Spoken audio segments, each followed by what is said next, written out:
While growing up as kids, many of us have different choices regarding who is our favorite teacher, who is the best teacher. But as we grow up, the answer for this question becomes unanimous. That is, life is the best teacher.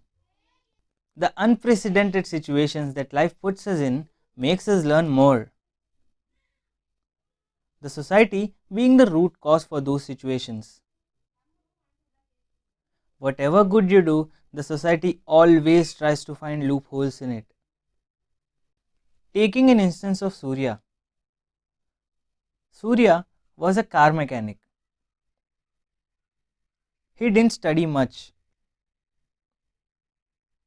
He started working in a garage at a young age, and within months, he became expert in repairing any kind of cars.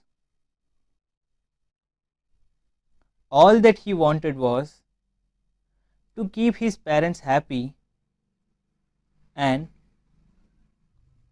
give them a good life. Surya, being mechanic, wasn't included much in any of the gatherings of his friends.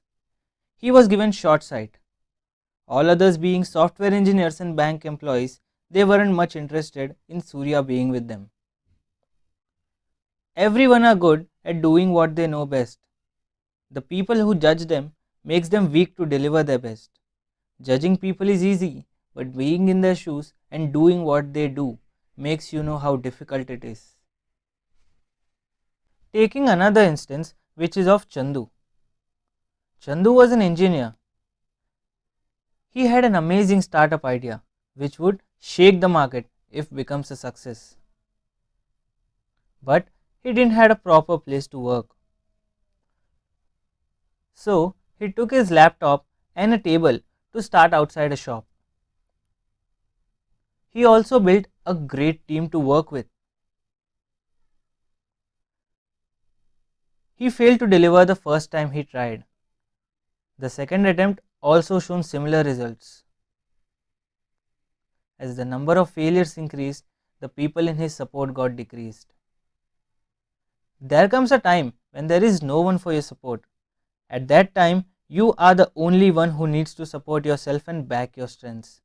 It is easy for people to support successful ones.